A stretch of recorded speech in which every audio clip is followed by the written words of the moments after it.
Alô, caros amigos do Speed, está no ar mais uma edição do programa Curva do S. No Curva de hoje, as 400 milhas de Indianápolis na NASCAR. Modificações na pista do Velopark para um fim de semana de muita velocidade. O segmento de arrancadas e, como sempre, o Correio da Semana. Mas começamos falando de NASCAR. Jamie McMurray acabou com a vitória nas 400 milhas de Indianápolis. Kevin Harvick foi o segundo colocado, Greg Biffle o terceiro, Clint Bowyer o quarto e Tony Stewart chegou na quinta posição. Roberto Figueroa não está com a gente, foi para o Brasil, acabou não assistindo ao final da corrida. Rapidamente, foi uma prova bastante interessante e uma prova que foi marcada mais uma vez pelo problema com Juan Pablo Montoya. Juan Pablo Montoya, que no passado havia liderado o maior número de voltas e acabou sendo penalizado.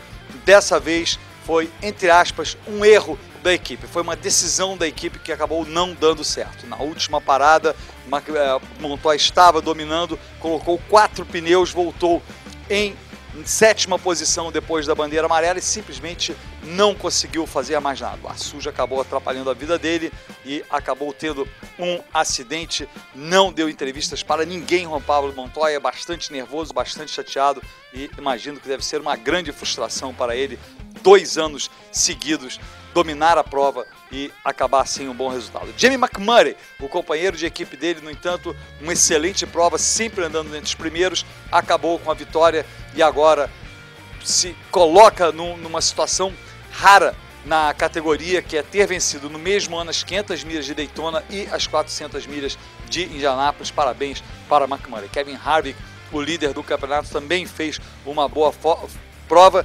Destaques negativos para Jimmie Johnson, que não acertou o tempo todo, ficou lá atrás depois de um breve momento liderando a prova no início, e Jeff Gordon também, que foi completamente para trás. Clint Bowyer chegou entre os primeiros, o Greg Biffle também uma excelente prova, e foi isso aí, a prova das 400 milhas da Brickyard. Muita festa para Chip Ganassi. Na tabela do campeonato, Kevin Harvick continua como líder, Jeff Gordon continua como segundo colocado, Denny Hamlin agora o terceiro no lugar de Jimmie Johnson. Jimmie Johnson vai para quarto e Kurt Busch na quinta posição.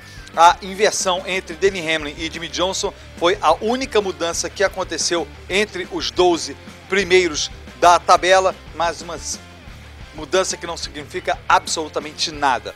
Os dois basicamente garantidos para o Chase, os dois com 5 vitórias, 50 pontos extras quando o Chase começar, portanto não vale nada. O mais importante foi a diferença agora do 12º, que é o Clint Bowyer, para o 13º, que passou a ser Mark Martin, antes era o Dale Earnhardt Jr., é de 60 pontos. Vai aumentando essa diferença, ainda faltam 6 provas para a decisão do Chase, há muito tempo para Mark Martin e até Dale Earnhardt Jr.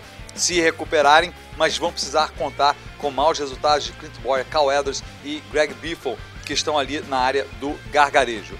Em outra corrida, neste final de semana, tivemos a American Le Mans Series com o Jamie Mello. Infelizmente, Jamie Mello vinha de uma vitória na prova anterior, acabou se envolvendo num acidente logo no início da prova, não pôde completar a prova, não marcou pontos, mas valeu pela prova, uma prova que acabou tendo o final emocionante na categoria principal, na categoria protótipos, e com a vitória da Porsche Spyder em cima do Acura. Bom, vamos agora ficar com o segmento Maquineta do Tempo, que um pouco do especial sobre a história do automobilismo brasileiro, produzido pelo Roberto Figueroa, que vai começar neste domingo agora, às 8 horas da manhã, com repetição na quarta-feira. Voltaremos a mostrar aqui no Speed. Maquineta do Tempo hoje é um trecho desse especial sobre a história do automobilismo brasileiro. Em 1927, veio a segunda edição do quilômetro lançado de Porto Alegre, com a promessa de quebra de recorde por parte dos pilotos. Norberto Jung cumpriu tal promessa. Com o Dodge número 15, ele alcançou a velocidade superior aos 139 km por hora. Junto com o novo recorde, veio a vitória. E como se fosse pouco, ele também ficou com a segunda posição a bordo de outro Dodge, o número 17. Jung elevou o automobilismo gaúcho a um patamar de evidência nacional atraindo a atenção de vários pilotos de outros estados. Além dos quilômetros lançados em Porto Alegre, a coragem e velocidade dos pilotos vinham acompanhados de muita poeira no interior do estado. Graças ao grande interesse da imprensa, que garantia a cobertura do evento, o Correio Mercantil de Pelotas patrocinou a corrida de ida e volta entre as cidades vizinhas de Pelotas e São Lourenço. 10 destemidos pilotos desafiaram à distância, os buracos e a poeira. A corrida foi também um confronto de marcas, onde a vitória ficou com o Ford de Henrique Mucci e na segunda posição chegou a bordo de um Chevrolet o piloto Delmar Alves.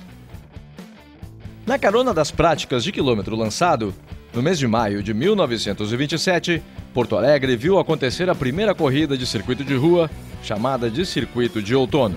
Para dar uma dimensão nacional à prova, os organizadores convidaram um promissor piloto da época, Irineu Correia, da cidade de Petrópolis, no estado do Rio de Janeiro.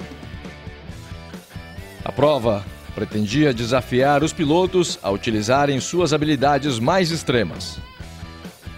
O circuito tinha 37 quilômetros e na prova seriam disputadas 4 voltas nos bairros da cidade, completando assim um total de 148 quilômetros. Irineu Correia surpreendeu a todos, ficando com a vitória que deu a ele destaque internacional.